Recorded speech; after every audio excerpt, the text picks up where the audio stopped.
dalam keadaan baik, dahsyat, luar biasa, hebat. Baik, sebelumnya Ibu mau ajak anak-anak sekalian untuk tepuk semangat. Semuanya tepuk semangat. Semangat.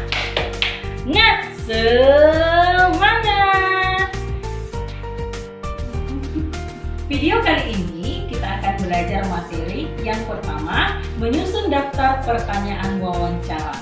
Nah, seperti sebelumnya sudah Ibu jelaskan bahwa sebelum kita melakukan wawancara, sebaiknya kita mempersiapkan daftar pertanyaan agar wawancara yang kita lakukan dapat berjalan dengan baik. Dan daftar pertanyaan disusun dengan menggunakan kata-kata yang baku. Nah, daftar pertanyaan ditulis menggunakan kata-kata tanya.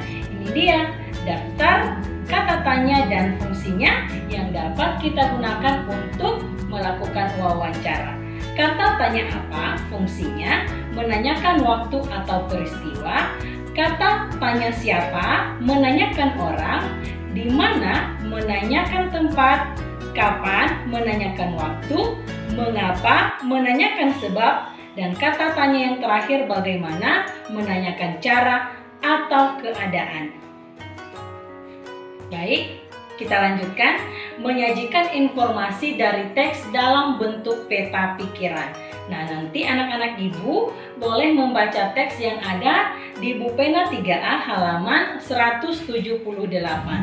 Nah, di mana hasil wawancara ditulis menggunakan kata-kata yang baku, hasil wawancara juga ditulis menggunakan kalimat yang efektif, kemudian teks hasil wawancara dapat kita sajikan dalam bentuk peta pikiran. Nanti contohnya ada di buku pena halaman 178. Selanjutnya, menulis hasil wawancara dalam bentuk tabel. Nah, untuk menemukan informasi penting dalam teks hasil wawancara, kita dapat mengajukan beberapa pertanyaan. Nah, selanjutnya kita bisa menuliskan jawaban dari narasumber atau dari orang yang kita tanyai, dan kita bisa menggunakan kata-kata yang baku dan efektif. Nah, kamu nanti boleh melihat contoh ini.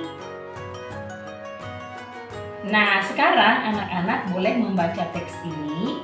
Nah, di dalam teks ini ada cara merawat kelinci.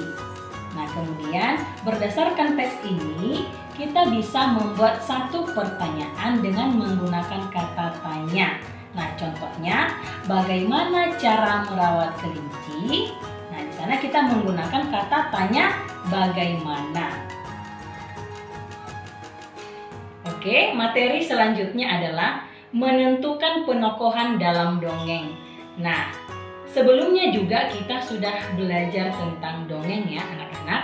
Baik, sekarang akan kita pelajari tentang penokohan dalam dongeng.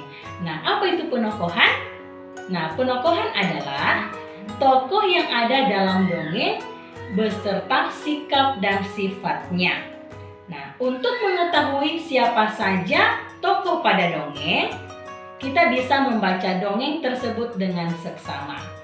Nah, kemudian kita dapat mencatat tokoh-tokoh yang muncul dalam dongeng. Selanjutnya kita mencatat sifat dan sikap tokoh-tokoh tersebut yang terdapat dalam dongeng. Baik, materi kita selanjutnya menulis cerita sesuai gambar. Nah, ada hal-hal yang harus kita perhatikan sebelum kita menuliskan sebuah cerita berdasarkan gambar. Nah, yang pertama adalah kita harus memperhatikan urutan-urutan cerita bergambar. Yang kedua, kita mencatat informasi, situasi, serta kejadian yang ada pada gambar. Yang ketiga, buatlah kalimat-kalimat berdasarkan informasi-informasi yang kamu temukan. Dan yang keempat, buatlah kalimat dengan menggunakan kata-kata yang baku dan efektif. Dan yang terakhir, selanjutnya kamu bisa merangkai kalimat-kalimat tersebut menjadi sebuah paragraf. Nah, selanjutnya membuat gambar cerita dari dongeng yang didengar. Nah, ini dia cara membuat gambar cerita dari cerita yang didengar.